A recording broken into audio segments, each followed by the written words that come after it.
Hello বন্ধুরা, good afternoon. Welcome back to my channel. Siliguri শহরের একটি ছোট্ট গ্রাম থেকে আমি রূপা। তো তোমরা সবাই কেমন আছো? আশা করি সবাই ভালো আছো, আর আমরাও ভালো আছি। আজকে আর সারাদিনে কোনো ভিডিও করিনি, কারণ আমার একটু মন মেজাজ ভালো ছিল না।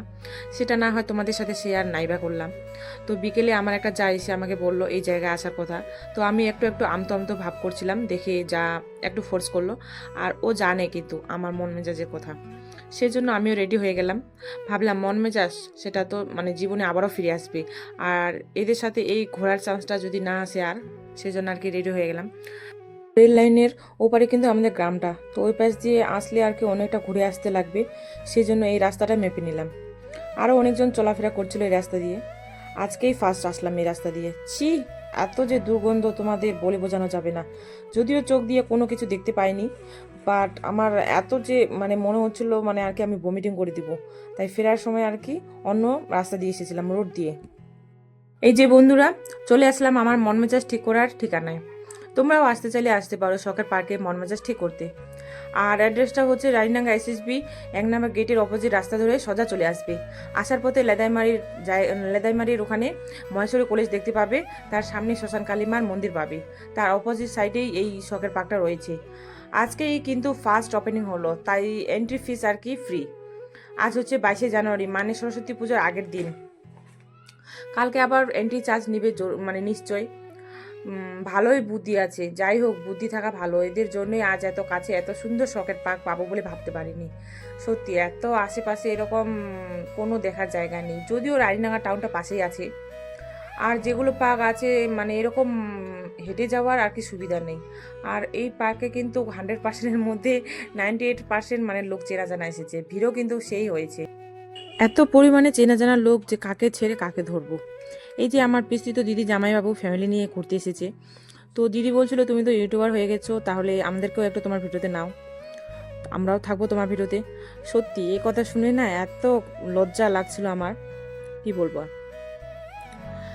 তো এদের সাথে কথা বলতে বলতে আমার একটা অনেক দিনের পুরনো বান্ধবীকে হারিয়ে ফেলেছি। ওকে অনেক খুঁজেছি কিন্তু আর পেলাম না। জানি না আবার কবে দেখা হবে। সত্যি করে বলছি, ওকে বাড়িতে এসেও মিস করছিলাম, আর এখনো পর্যন্ত করছি। আর এইদিকে দেখো এদের কাণ্ড। আমি সেলফি স্টিক নিয়ে ভিডিও করছিলাম, আর বোন এসে হাজির। তো বোন বলছিল তোমার ক্যামেরাটা তো খুব ভালো, তো আমাদেরকে একটু কয়েকটা ফটো তুলে দাও। তো ওদেরকে ফটো তুলে দিয়ে দিলাম। সত্যি কথা বলতে আমরা গেলাম লেট করে, আবার এইদিকে আমার ছেলে আর জায়ের ছেলে বারবার হাত ছেড়ে হারিয়ে যায়। তাদেরকে খুঁজতে খুঁজতে আর সবার সাথে কথা বলতে বলতে টাইমটাই চলে গেল, ঠিক করে ঘুরতেই পেলাম না। দেখি কোনোদিন যদি যাওয়ার হয় তো তোমাদের সাথে ভালো করে সব কিছু শেয়ার করব। সন্ধ্যায় লাইটগুলো জ্বালিয়ে দিল বলে পার্কটা আরও বেশি ফুটিয়ে উঠল।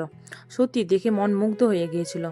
ওখানে কিন্তু খাবার বসার সব ব্যবস্থা ছিল, আর শুনলাম ওখানে বলে জিলিপি ফুচকা আর কি কি বলে ফ্রিতে খাইয়েছিল।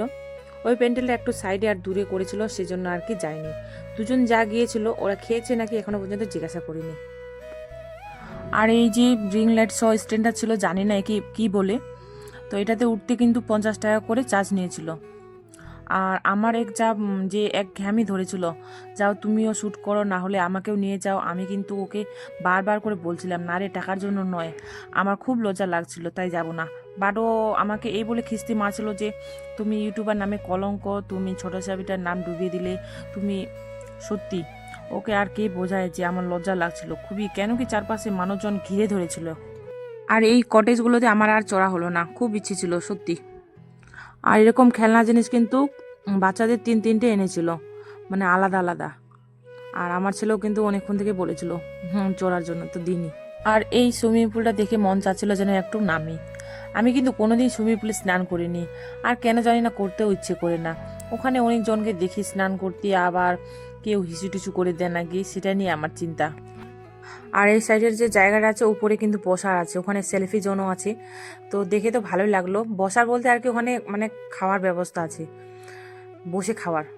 তো দেখে তো ভালো লাগলো, কিন্তু আমার আর উপরে ওঠা হলো না। এদিকেই আমি ব্যস্ত হয়ে পড়েছি, দেখা যাক কোনোদিন গেলে উঠবো। তো এখন বেরিয়ে পড়লাম বাড়ির উদ্দেশ্যে। তোমাদের আরও একবার দেখিয়ে দিচ্ছি ফুল পার্কটা। পার্কের মেন গেটটা করেছে পশ্চিম দিকে। জায়গা কিন্তু অল্প, বেশি হবে না, কিন্তু অল্প জায়গার মধ্যে এত সুন্দর এত ডিজাইন করে বানিয়েছে কি বলবো। তাহলে ওই হিসাবে ধরলে আর কি আরও জায়গা যদি হতো তাহলে আরও কত যে ভালো করতো। বাচ্চা আর আমরা সবাই মিলে চটপটি নিয়ে নিলাম। এখন হেঁটে হেঁটে বাড়ি যাব। আমাদের ওখানকার চাউমিন মোমোর দোকানেও খেয়েছি। তো বাড়ি ঢুকতে ঢুকতে প্রায় 6টার মতো হবে। তো আর ভিডিও করা